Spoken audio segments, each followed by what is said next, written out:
જો આપણે હમણાં થોડાક દિવસ ધન્યવાદની વાત કરી છે, તો એમાં થોડીક ધન્યવાદની વાત કરું કે ધન્યવાદ ભગવાન સ્વામિનારાયણને. શું તમારા ગામમાં જેટલી સંખ્યા હોય એ બધાને સ્વામિનારાયણ ભગવાનને ઓળખાણ થઈ છે? બસ તમને ઓળખાણ થઈ ને તો તમારે કોઈ ધન્યવાદ. ઓહો, અમારા ગામમાં આટલા બધા એને ભગવાન ઓળખાણા નથી, તો ભગવાન સ્વામિનારાયણની કૃપા તમારી ઉપર એટલે કે તમારા આત્મા ઉપર થઈ અને ભગવાને તમને ખેંચ્યા અને ભગવાન ઓળખાવ્યા. એટલે આપણે બધા એમ કહીએ, હે ભગવાન તમને ધન્યવાદ. કેટલા લાખ લાખથી વધારે ધન્યવાદ. લ્યો, આટલી વસ્તીમાં ભગવાનને આપને સિલેક્ટ કર્યા. હા, તમે ધારો કે મારે આમ કરવું છે તો ન થાય, પણ ભગવાને આપને સિલેક્ટ કર્યા છે એ વાત ચોક્કસ.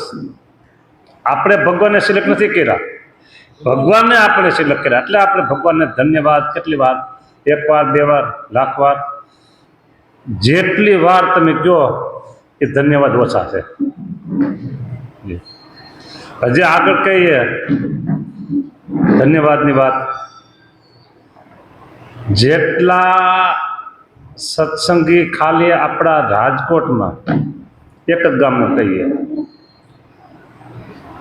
અને સત્સંગી છો તમે, તો કે હા.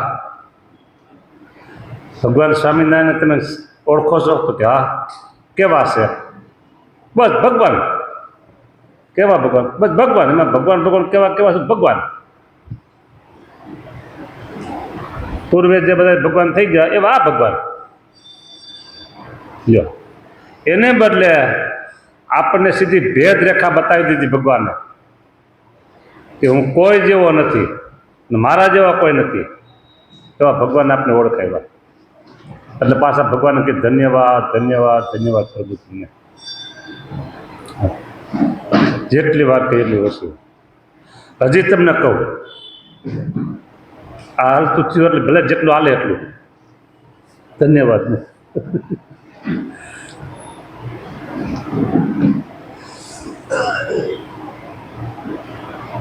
જે કોઈને ત્રણ ટાણા ખાવા પીવા જોતું હોય અને રહેવા મકાન જોતું હોય, બધાને મનગમતું મળતું હોય છે,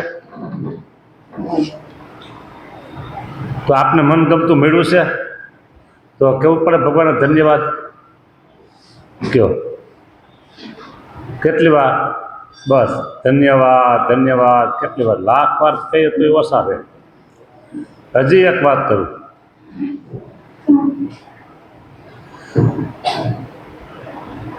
અમારા ભેગા એક કોણ હતા, એમને હતા, પછી એને કબજિયાત થઈ ગયું. તે પેટ સાફ થાય જ નહીં. એટલે ડૉક્ટર હતા, રાજકોટની બીજા ગામની વાત કરું છું. ડૉક્ટર હતા. એટલે આ અત્યારની સિઝન એ કે તમે કેરી વધારે ખાવ કે એટલે તમારું પેટ સાફ થાય. તો એ કેરી ખાય. કેટલાય ઉપાય કર્યા, ડૉક્ટર દવા દીધા કર્યા, પણ પેટ સાફ જ ન થાય. એક દી બે દી આ પ્રશ્ન થાય તો કેટલી અકળામણ થાય. બરાબર? એ તો કોને ખબર હોય કે જે એના પેશન્ટ હોય, કબજિયાત, પેટ સાફ થતું જ ન હોય, પેલી દવા શું કે કેટલી પ્રકારની દવા કંઈક આવે છે, કબજિયાતની ઓલી કાયમી. જો કાયમી હવે રોજ ખાતા હોય તોય પેટ સાફ ન આવતું હોય, કેટલી મૂંઝવણ. કાંઈ બીજો રોગ ન હોય અને ફૂલ ખાવાનું બધું મળતું હોય, મકાન દેવાનું સારું હોય, બધું સારું હોય, ગાડી હોય, બંગલા હોય, બધું હોય, પણ પાચન ન થતું હોય તો કેટલી મુશ્કેલી. કયો બોલો લ્યો. તો ભગવાને આપને એ ખાવાનું આપ્યું છે અને ટાણા સામે જવાનું આપ્યું. બોલો, તો ભગવાનને કેટલા ધન્યવાદ દેવા પડે. આમ જોઈએ તો હું માનું છું ત્યાં સુધી આપણે શારીરિક કોઈ પ્રોબ્લેમ નહીં. સુખેથી જીવન જીવાય અને સુખેથી ભગવાન ભજાય એવી ભગવાનને આપણી ઉપર કરુણા કરીશું. કેટલા જીવો દુઃખી દુઃખી દુઃખી થતા છે, વિચાર કરો. સાંભળે છે કથા અત્યારે આયા સામે, અને વોટ્સઅપે મોબાઈલમાં જાય, એમાં કોઈને કદાચ આવી તકલીફ હોય તો એ એમ કે અરે અમારે થોડી તકલીફ છે એવું બધું કે, અને કોઈને તકલીફ નહીં તો કે હા હા ભગવાનને આપણે કેવી કૃપા કરવી કે. હું તો છું ઘણી નગણી નાર,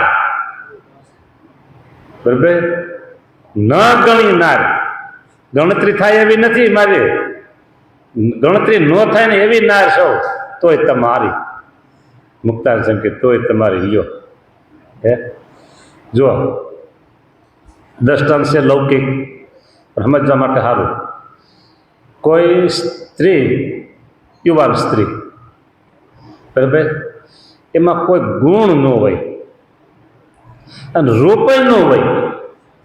હવે રૂપ અને ગુણ આ બે ન હોય એનો હાથ કોઈ ચાલે ખરા? રૂપ ન હોય અને અંદર કંઈક ગુણ હોય ને, લૌકિક ગુણ, તો એ લોકો એને પસંદ કરે, એટલે એ સગપણ કરે. અને કદાચ ને ગુણ ન હોય, રૂપ સારું હોય ને તો એ લોકો એને પસંદ કરે, બરાબર, સગપણ થાય. પણ રૂપય ન હોય અને ગુણય ન હોય, બોલો આપણે એવા જ છીએ. આપણામાં રૂપય નથી અને ગુણય નથી, તોય ભગવાને આપણી વરણી કરી છે, આપણે સિલેક્ટ કર્યા છે. બોલો, હવે આનાથી મોટી વાત બ્રહ્માંડમાં ન મળે. આનાથી મોટી વાત બ્રહ્માંડમાં ન મળે કે ભગવાનને આપણે પસંદ કર્યા. કેવા થયા છે ખબર છે? તમને ખબર હોય કે ન હોય? તમને ખબર હોય કે ન હોય, બરાબર, પણ કીર્તનમાં આવે છે કે હરિવર હરી હરી તુલ્ય થયા જેનું ભજન કરે નર નારી. હરિવર હરી હરિ તુલ્ય થયા છીએ જેનું ભજન કરે નર નારી. બોલો, હે, જેનું ભજન કરે નર નારી. આટલી મોટા ભગવાને આપને આપી દીધી. બોલો, હા, જેટલું રાજાનું રાજ એટલું રાણીનું રાજ, જેટલું રાજાનું રાજ એટલું રાણીનું રાજ, જેટલો હુકમ રાજાનો એટલો રાણીનો, બરાબર. અને જેટલા રાજના માલિક રાજા એટલા જ રાજના માલિક એના કુંવર. બોલો, તો ભગવાનના ભક્ત છે ને એ રાણીની જગ્યાએ ગણો કે કુંવરની જગ્યાએ ગણો, જ્યાં તમને ફાવે ત્યાં ગણો, પણ આપણને ભગવાને હરિવર વરી હરિ તુલ્ય થયા એનું ભજન કરે નર નારી, એમ હરિ તુલ્ય આપને કર્યા છે. આ આપણી મોટક. કોને કર્યા? કોને કર્યા? સ્વામિનારાયણ ભગવાનને. શું કામ કર્યા? એના તુલ્ય આપણે શું કામ કર્યા? કારણ કે આપણે સોપારી રાખી અને એની ઉપર માથું રાખવાનું, સોપારી ઉપર માથું રાખવાનું અને પગ ઊંચા રાખવાના. અને આવું આપણે તપ બહુ કર્યું છે. મોટા મોટા તીર્થોમાં, મોટા મોટા તીર્થોના જે જળાશય હોય ને, ગંગા જમના નદી, એમાં આપણે બેસીને ખૂબ તપ કર્યું છે. જંગલમાં કોઠા બોરા પાંદડા ફળ ફૂલ ખાઈને ખૂબ તપ કર્યું છે, એટલે ભગવાનને આપણે પસંદ કર્યા છે. આવું છે ને? હે, કાંઈ નથી કર્યું એવું. બોલો, કાંઈ આવું નથી કર્યું. તોય ભગવાને આપણે સિલેક્ટ કર્યા. કેવું કીધું કે પેલા તમે કીધું ને કે કોઈ કન્યા છે, રૂપ નથી, ગુણ નથી, છતાંય ધનાઢ્ય ગ્રહસ્થનો છોકરો એનો હાથ ઝાલે. ધનાઢ્ય ગ્રહસ્થનો છોકરો એનો હાથ ઝાલે, બરાબર, સમાજના રીત રિવાજ પ્રમાણે લ્યો એને પસંદ કરે કે ભાઈ ભલે એમાં ગુણ ન હોય કે રૂપ ન હોય, કાંઈ વાંધો નહીં, પણ મારે એની સાથે લગ્ન કરવા છે. બે પક્ષના એના માતા પિતા રાજી થાય, કાંઈ વાંધો તમારે રહેવું તો કરો કે. એમ આપણામાં રૂપ નથી, ગુણ નથી, કાંઈ નથી, આવડત નથી, કશું નથી, કાંઈ નથી, છતાંય ભગવાને આપણે પસંદ કર્યા છે. એ કેવળ ઓલા ગ્રહસ્થના છોકરાની કૃપા કે છોકરી છે ને આને કોઈ હાથ નહીં ચાલે, કારણ રૂપ નથી, ગુણ નથી, કોઈ હાથ નહીં ચાલે, ભલે જેવી તેવી છે, મારા ઘરનું કામ તો કરશે ને, બસ એમ જાણી અને એની સાથે સગપણ કર્યું. ધોગાને એમ આપણામાં કાંઈ નથી આપણામાં, છતાંય ભગવાને કેવળ કૃપા કરી અને આપણને પસંદ કર્યા છે. એટલે આપણે કહીએ ભગવાનને કે ભગવાન તમને લાખ લાખ વાર ધન્યવાદ, ધન્યવાદ, ધન્યવાદ. આવી વાત છે. હાલ્યો, હા, આમાં થઈ ગયા આપણે 10 મિનિટ પૂરી. હા, પહેલાં કીધું તું તમને, ફરીને અત્યારે કહું. ઘણા માણસો સવારે ઉઠે, સ્વસ્થ રીતે ઉઠે, પેલા નાવા ધોવા નદી હોય, તળાવ હોય ત્યાં જતા, કૂવા હોય ત્યાં. આપણા સંતો પણ નદી, તળાવ, કૂવે જતા સવારમાં, ગામડે ફરતા હોય તો. અને માણસો એવી રીતે જતા હોય તો એમાં અંધારું, લાઈટું સારી બાજુ હોય નહીં, અંધારું હોય. અને રસ્તા આવા અત્યારે છે એવા રસ્તા હોય નહીં, ખાડા ખબડાવાળા હોય, અજાણ્યા રસ્તા હોય, જવું હોય, લાઈટ ન હોય, અને છતાંય સહી સલામત સ્નાન કરીને પાછા આવી જાય. બરાબર. હવે અત્યારે તમે ઘરમાં નાવ ધો બધું કરો છો, પણ એક છે એમાં ઘરમાં, હા, જો તમારા ઘરના થોડાક આળસુ હોય અને બાથરૂમમાં હરખાય હામેણો ફેરવો ન હોય, હરખાય હામેણો ફેરવતા ન હોય અને તમે સીધા પગ દેવો અને શું થાય પછી? કેમ થયું કે બાથરૂમમાં પગ સીધા શું કે ગોળો ભાંગી ગયો કે લ્યો 6 મહિનાનો ખાટલો થયો. આવું ભગવાન નથી કરતા. તો ભગવાનને પાછા લાખ લાખ ધન્યવાદ દેવા પડે કે ન દેવા પડે? કયો તમે આમ બીતા હરવે કાંઈક હોય, બાથરૂમમાં ચાલવાનું નળ હોય એમ ટેકે એમ હાલો છો? સીધા તમે રૂટિન પ્રમાણે ના આવતો નળ ચાલુ કરો, આ કર્યું છે, છતાંય સહી સલામત અત્યારે આપણે છીએ. તો વાહ, ભગવાનને લાખ લાખ ધન્યવાદ. બોલો, આપણે જે કાંઈ એનું ભજન કરીએ છીએ ને એની ગણતરી કાંઈ છે જ નહીં, ભગવાન પાસે. પણ ભગવાન કેવળ કૃપા કે બસ તું મારે શરણે આવ્યો એટલે બસ આવું છે. અને એને શરણે આવવામાં ભગવાને આપણે પસંદ કર્યા, ત્યારે આપણે એને શરણે ગયા છે. હા, એટલે ભગવાને લાખ વાર ધન્યવાદ. બોલો, વિશેષમાં ભગવાનનું સ્વરૂપ જેવું છે ને એવું ભગવાનને આપને ઓળખાયું છે. હા, જે રૂટિન પ્રમાણે હાલતા હોય હવે, અને જે શું કહેવાય કે જે સમય કરતા હોય લોલની જેમ આપણે નથી. ભગવાનને આપણે જેવા છે ને એવા ઓળખા છે. હા, એ ઓળખવાની શક્તિ ભગવાને આપી છે. નહીતર છે ને, જો કેટલાય લોકો એવા છે કે શાસ્ત્રના વિદ્વાનો ખરેખરા, પછી લૌકિક બુદ્ધિ ઘણી બધી હોય, બરાબર, ભગવાનને ઓળખવામાં માર ખાઈ જાય છે. શાસ્ત્રનું જ્ઞાન એટલે ગીતા કયો, ભાગવત કયો, રામાયણ કયો, ઉપનિષદ કયો, વેદાંત જે શાસ્ત્રો કયો, બધાનું જ્ઞાન ખરેખર, પણ ભગવાન ઓળખવામાં ભૂલ ખાઈ જાય છે. બરાબર, કોણ ખાઈ ગયું ને ક્યાં ખાઈ ગયું આપણે ખબર નથી, પણ ખાઈ જાય ખરા ભૂલ આવી તો ઓળખવામાં. એટલે એમાં આ વિદ્યા કામ કરતી નથી એમ મારું કામ છે. બરાબર. પછી બુદ્ધિ બહુ હોય.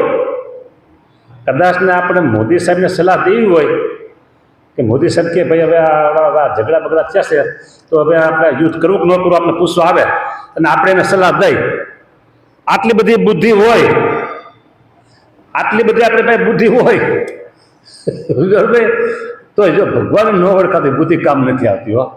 હા, બરાબર. હા, એટલે આપણે હું તો છું ઘણી નગણી ના તોય તમારી, તમે ગુણ સાગર ગોપાળ દેવ. ભગવાન ગુણના સાગર છે ને આપણે ગુણહીન છીએ. હા, પ્રેમાનંદ સ્વામીનું કીર્તન છે, મેં તો કડવી તુંબરિયા, આખું મને નથી આવતું, ખાલી નાખનું નામ છે, નીચે ભૂમિકમાં ઊભી, બરાબર. હા, ગુણ સાગર પિયા તું, એવા આપણે છે, કડવી તુમડી જેવા છે. ભગવાને આપણો હાથ પકડી લીધો છે, ભગવાન આપણો હાથ પકડી લીધો. હા, સારું કીર્તન લેવું તું મારે તો. છાંડી કે હોય મેં શ્રી કૃષ્ણ દાસ, ઓર કી જો કરું આસ. એ કીર્તન થઈ ગયું ત્રીજું પદ. પછી ચોથું છે, પાય કે શ્રી કૃષ્ણ પિયા, ઓર સે જો જોરું जिया, जानो मोय जग मध्य सब से लबार, जो पाय के श्री कृष्ण पिया और से जो करूं जिया. તમારા ચરણની સેવા મૂકે અને જો બીજે હવે કરું તો કેવો, જાનો મોય જગ મધ્ય સબ સે લબાર, મારા જેવો કોઈ બીજો નથી લબાર જેવો. કે પ્રગટ પ્રગટ સ્વરૂપ ત્યાગો, ઓર સે જો અનુરાગુ. આ પ્રગટ સ્વરૂપ ત્યાગો અને બીજામાં જો અનુરાગ. જાનિયો જરૂર મોકો પાપ તો પ્રહાર જો. પ્રગટ સ્વરૂપને મૂકે અને બીજાની જો હું ભક્તિ આશા રાખું તો હું પ્રગટ, તો હું પાપનો પહાડ સૂક્યો, પાપનો પહાડ સૂક્યો. બોલો, આટલું કીધું કીર્તન છે. અહીં સમય પૂરો થઈ ગયો છે. જય સ્વામિનારાયણ.